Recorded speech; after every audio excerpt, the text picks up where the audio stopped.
Hey guys, YouTuber 100 here. Alright, now here I am with another Valentine's Day related video. And yeah, now here I am to make a review of a film that really is it's not really focused on a romance, but yeah, it does have a love story in it, and it is like one of the more popular films with a love story like this. So yeah, for this video, this is going to be a review for The Princess Bride. Yeah. So, like I just said, of course, this doesn't really focus on the love story between Wesley and Buttercup, but yeah, it is known for having that, and it is like one of the more popular love stories in film. So yeah, I figured it would make sense to make a review for this film and include it in these Valentine's Day videos. Yeah.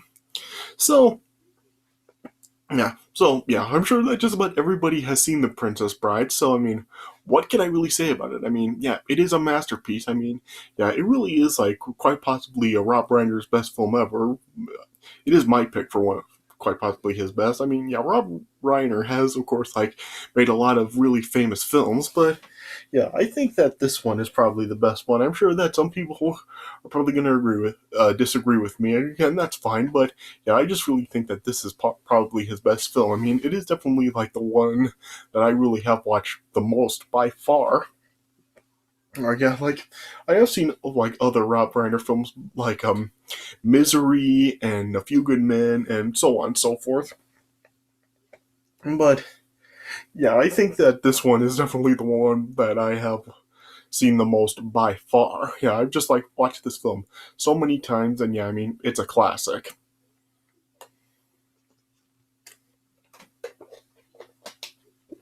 I mean, yeah, of course, this film is it's credited as based on a based on the novel by William Goldman, and yeah, William Goldman also did write the screenplay for this film. But yeah, of course, if people do know William Goldman's novel, of course, it is kind of like an abridged version of a much longer work by S. Morgenstern. And yeah, and William Goldman's book is like an abridgment, or also known as the Good Parts version of S. Morgenstern's work. But yeah, and of course, in the film, when the grandpa starts reading the book, it is S. Morgenstern is even credited as the author. So yeah, I guess it is like a good homage to S. Morgenstern that they do credit him as the author of the book in the film. Yeah, yeah.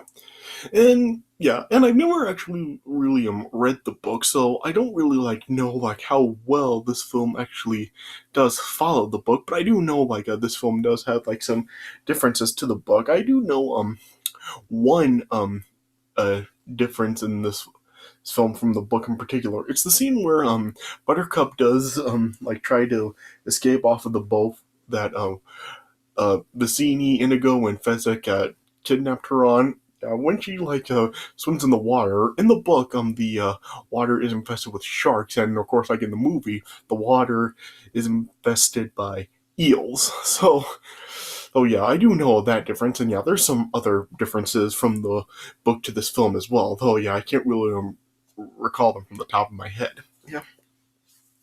Yeah, but yeah, regardless of how well this film really does follow the book, yeah, it is still a great film. I mean, yeah, I mean, if you've seen this film, I mean, you can pretty much recap everything from this film scene by scene. That's how memorable it is. 'Cause, yeah, it does just has so many memorable scenes and lines, and yeah, I mean, just yeah, this film really has just left a huge impact on the film industry. And so yeah, so what can I really say about it? I mean, yeah, of course the performances are all great. I mean, it really does have a really good cast. As of course, yeah, the film has actors like Carrie Elwes, Robin Wright, Mandy Patinkin, Chris Sarandon, Christopher Guest, Wallace Shawn, Andre the Giant, and even Billy Crystal has an appearance in this. Of course, as Miracle Max, and and of course Fred Savage also well, has an appearance in the film as the sick grandson. So, yeah, of course, so it does have a pretty good cast, and yeah, all the performances are like really good. Even the performances that really are not really all that good are still like very enjoyable performances. So, yeah, what is there really to not like about this film? I mean, yeah, it does have a good pace. I mean, it's not too long. It's only about like 100 minutes, or so. Yeah, so yeah, so what really is there to not really like about the film? I mean, maybe you can kind of make the argument that there are maybe like a few scenes in this film that maybe are like kind of cheesy, and probably some stuff that really doesn't need to be in the film, and is kind of pointless to have. Like the part of the film where Buttercup does have the nightmare, or like with the king dying, and Humperdinck becomes king and Buttercup becomes queen, and then there's the Booer and stuff. That's this kind of pointless to have in the film, because what really is the point of the king dying and stuff, especially if it was all a dream when the king's not even like a main character in this film. So yeah, so I guess you can make the argument that maybe there are like some scenes like that don't really need to be in the film, but they don't really take up like too much time, and still like when like those like pointless like scenes like that really are done with, the film really does get back on track, and yeah, and it really does a good job at it. So really just I really haven't really seen anybody say that they don't really like this film. So yeah, and I really can't see why nobody would like the film. So oh yeah, well yeah, so really, I just don't know really what else to say about it. It's a great film, and yeah, I would recommend it, but let's face it, you all have already seen it, so I don't even need to really make the recommendation. So, yeah, so, it is really just a great film, so there's really not really much else to say about it. So, I would probably give the film like around 3.75 stars out of 4. I could probably give it a 4, but I think that due to just, probably due to like the minor flaws that this film may have, like those of the pointless scenes to have in and stuff, and stuff. I think that could probably just be why I wouldn't quite call it a perfect film. But yeah, it is still like really really great. Just like it is a great film, just with some minor flaws to it. So yeah, so that's really just the best way I can put it. So yeah, so there's not really much else to say about it. So yeah, let me just get right into the premise of the film. I'm probably just gonna skim right through it, because, like I said, pretty much all you have already seen the film. So yeah, you all pretty much already know what happens. So yeah, all right. So I'll probably just like skim through this as best as I can. All right. So yeah, of course, like as the film opens up, it shows that there's a boy who's like sick in bed, played by Fred Savage, and his grandfather comes to visit him and brings him a book as a present, saying that it was a special book that his father used to read to him all the time when he was sick, and he used to read to the boy's father, and he's gonna read it to the boy. And so, of course, and of course, the title of the book is The Princess Bride. Yeah. And as it starts off, it shows that there's a young princess named Buttercup who lives on a farm in the fictional country of Florin, and yeah, she really does order the farm boy Wesley around. And then whenever she like gives him orders, Wesley always replies with "as you wish." And then eventually, like Buttercup discovers that when Wesley says "as you wish," he means "I love you." And then Buttercup then like discovered that she loves Wesley back. Yeah, but yeah, then when they loved each other, real uh, uh, realize their love for each other, um, yeah, Wesley decided to like leave the farm to seek a fortune and for marriage, and yeah, it was very emotional for Buttercup. And then as Wesley left, the grandfather then like read that like Wesley ended up being attacked by the dread pirate Roberts, who's known for never leaving survivors. And then yeah, Buttercup then heard that Wesley was murdered, and then yeah, that's when yeah, Buttercup then just fell into depression and then just said that she'd never love again. Yeah. And then 5 years later, uh, the Prince Humperdinck, who's the heir to the throne of Florin, like told the people of Florin that the country is a month away from celebrating its 500th anniversary, and that he would marry Princess Buttercup on that night. Yeah, and then the grandfather then read that despite the fact that Humperdinck was given the right to choose Buttercup as his bride, Buttercup did not love Humperdinck. Yeah, and then one day as a Buttercup was on a horse ride, she ended up being approached by who she believed were just lost circus performers. Of course, Vicini, Ini, uh, Inigo Montoya, and Fezzik the Giant, who's of course played by Andre the Giant. Yeah, and and uh, and then they end up kidnapping Buttercup, and then as they sailed off across the sea to the country of Gilder, who's the enemy of Florin, and that night they discovered that there was another ship that was following them, and then the next morning, they then reached the cliffs of insanity leading to Gilder, and then they climbed up a rope up the cliffs, and then the then the other ship, yeah, continued to follow them, and it showed there was a man in black aboard the ship and gave chase to the three of them. And yeah, the man in black was of course dressed in a Zorro like outfit. Yeah, and then once like Fezzik was able to climb to the top, then yeah, Vicini tried to cut the rope loose to get the Man in Black to fall, but the Man in Black was able to hold on to the cliffs, yes, and continue to climb up. But then, yeah, Vicini then just had Inigo then just deal with the Man in Black, and then Inigo then and after negotiating with the Man in Black, then helped him up the cliffs by slipping him more of the rope, yeah. And then as the Man in Black was just gaining his breath, and then just really regaining his composure and stuff, Inigo was talking to him about asking him if he had six fingers on his right hand because his father ended up being slaughtered by a six-fingered man, and was telling the Man in Black the story of what happened, how his father was a sword maker, and then the six-fingered man requested a special sword, but when he came to receive it, he made a demand for it at only a tenth of what he promised this Inigo's father, and his father refused, and Six Finger Man ended up killing him. And yeah, and it happened when Inigo was 11, and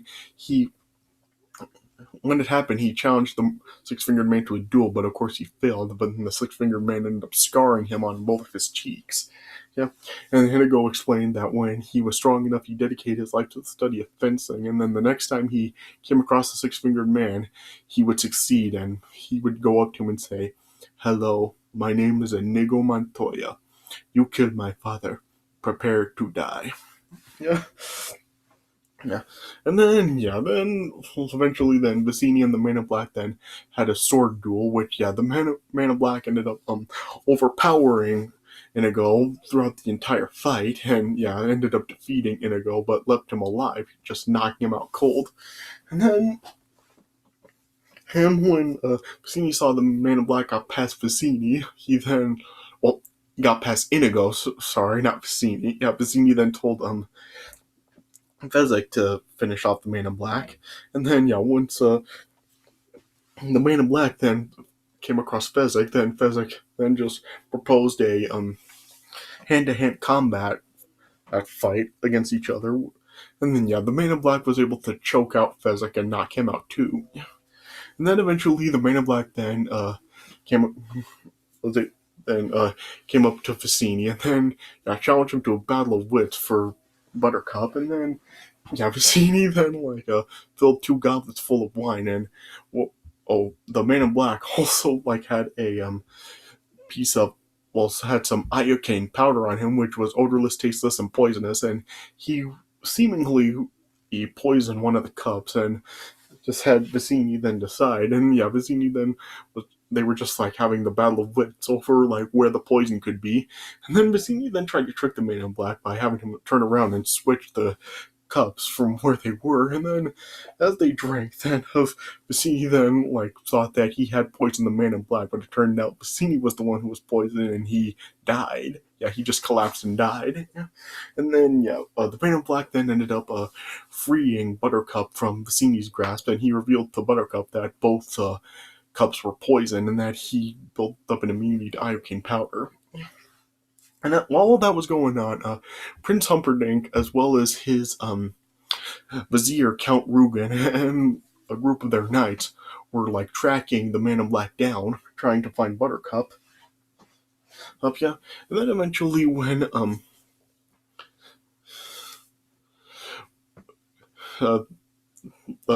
Man in Black then took Buttercup with him, and then they were resting on the edge of a gorge. Buttercup then told the Man in Black that she knows who he really is, that he's the Dread Pirate Roberts, and was just enraged for killing Wesley. And the Man in Black was then just saying how he remembers Wesley, and just saying how he killed him. And then the Man in Black then was starting to mock Buttercup, but then Buttercup then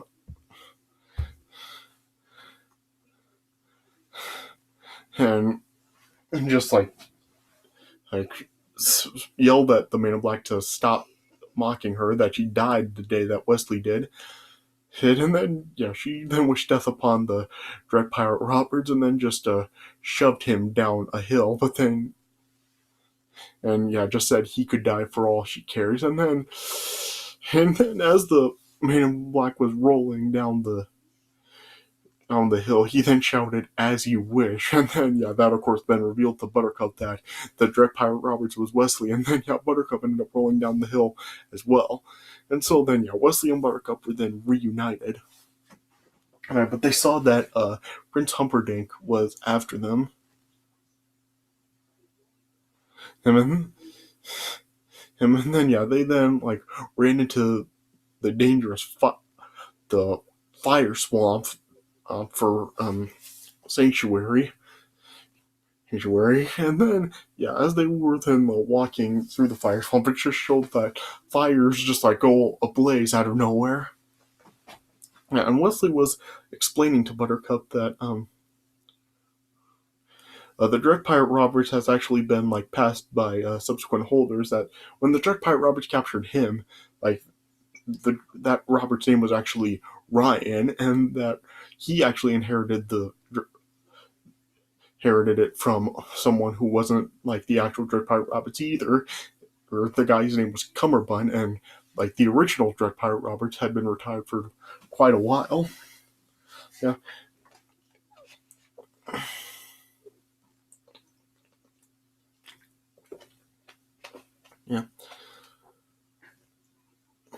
And then eventually, as they were journeying through the fire swamp some more, then Wesley ended up being attacked by a rodent of unusual size, as they refer to, which is an enormous rat.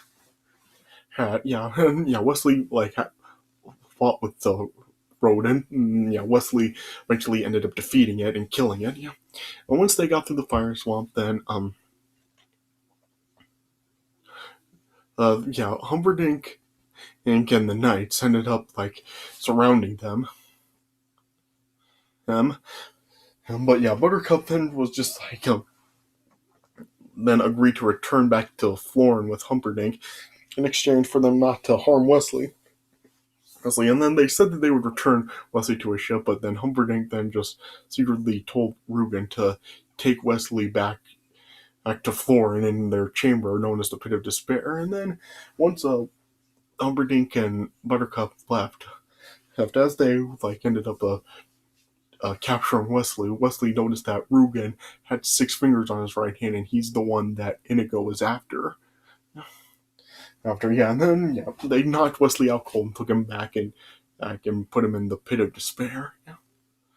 And then when Buttercup was starting to have nightmares about how it could be if she actually does marry Humperdinck, and And, like, she told Humperdinck that if they do marry, that Buttercup will be dead by the next morning. And so then, yeah, then like Prince Humperdinck like put up a fake search for Wesley, yeah. And then then it was revealed that Prince Humperdinck actually had plans to like start a war between Florin and Gilder, and he was planning to strangle Buttercup on their wedding night and frame Gilder for the death. And Prince Humperdinck also revealed that he actually did hire Vizzini to kill Buttercup as well for that same way. Yeah. And then later on in the pit of despair, then Count Rugen then like tested out the torture machine that they were going to use on Wesley to kill him, and so then they tested it out on Wesley with the lowest setting, Rugen then just revealed that he like was sucking life out of Wesley, and he sucked a year away out of his life, And then meanwhile, while Humperdinck then was just like trying to really make it seem that Gilder was like trying to come after Buttercup and stuff. Then he like had like he had one of his soldiers form up a brute squad to take out every thief in the forest, or so Buttercup would be safe. And then it showed that Inigo was one of the people in the forest that they were trying to get out, but Inigo was not applying, and Fezzik then also was there as well, and then Fezzik and Inigo reunite with each other, and then Fezzik also like told Inigo about like Vizzini being dead and the existence of Count Rugen, who was a six-fingered man. So then, Inigo was then trying to think of a way to like get into the castle to kill Rugen, and then he realized with Vizzini dead, he could also use the help of Wesley to get in, since he was able to beat Fezzik and Inigo, and that he outthought Vizzini, and he can plan the strategy to get into the castle. And so then Inigo and Fezzik then set off to find Wesley, and then later on, then Buttercup then like realized discovered that Humperdinck never actually did put on a search to find Wesley, and she was like just enraged at it, and she just berated Humperdinck, calling him like a coward with a heart full of fear and just a weakling. And then Humperdinck then was just enraged, and then he locked Buttercup away, and then went down to the pit and tortured Wesley and setting the machine to its highest setting, and then you could just Wesley was just like screaming out in anguish, and it could like be heard all over the country. And Inigo and Fezzik heard it and knew it was Wesley, and so they followed the anguish cries through the forest, and then they were eventually able to discover the entrance to the pit of despair, and then they discovered Wesley's dead body, but brought him to like a folk healer, Miracle Max, who was once a worker for the king, but Humperdinck ended up firing her. But they then like told old Miracle Max about Wesley being dead, and so Miracle Max took a look at Wesley, and he discovered that Wesley's only mostly dead, and not completely dead. He then discovered that Wesley is being sustained by true love. And so then, Miracle Max and his wife Valerie then like made a miracle pill to revive Wesley, and then Inigo and Fezzik ended up giving Wesley the pill, and Wesley was revived. Although he couldn't move any part of his body. And then they were then just explaining to Wesley what was going on, and then they were just devising a plan to get into the castle. And so they used a wheelbarrow and a cloak to like pose a Fezzik off as the Dread Pirate Robert to scare off everybody guarding the castle. And then they were able to get inside, and then during the wedding ceremony for Humperdinck and Buttercup, of course, like everybody knows this part with the minister, marriage. Marriage is what brings us together today. Gosh, I mean, everybody knows that part, right? And after hearing like what screaming outside. Like Humperdinck panicked and was just like ordering the wedding ceremony to be shortened and just skipped through the end part where they're pronounced man and wife. Yeah. Okay, and then eventually Inigo ended up coming across Count Rugen, and then he said once again to Rugen, "Hello, my name is Inigo Montoya. You killed my father. Prepare to die." And then he chased uh, Rugen and throughout the castle, and then they eventually then had a duel with each other where Inigo was constantly taunting Rugen with the "My name is Inigo Montoya, you killed my father, prepare to die." And then yeah, Inigo then just ended up wounding Rugen in every area that Rugen wounded him in. And yeah, and then and he eventually was able to kill Count Rugen. Yeah. And then as a Buttercup then made it to the honeymoon suite, she was about to kill herself, but then and yeah, she found Wesley in the room, and then they reunited with each other. And then, Wesley then just told Buttercup that she's not actually married since they skipped the "I do" part of the wedding.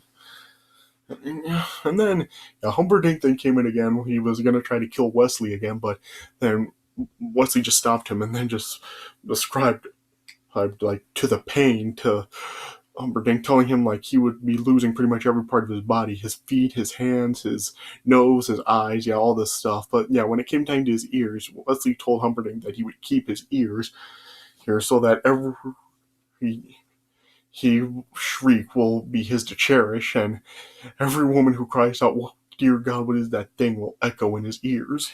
Yeah. Yeah, and then Wesley was able to rise up, and then he held his sword up to Humperdinck, just telling him to drop it. And then he had Buttercup tie Humperdinck down to a chair, and then just told Inigo once he arrived that he wants Humperdinck to live a long life alone with his cowardice.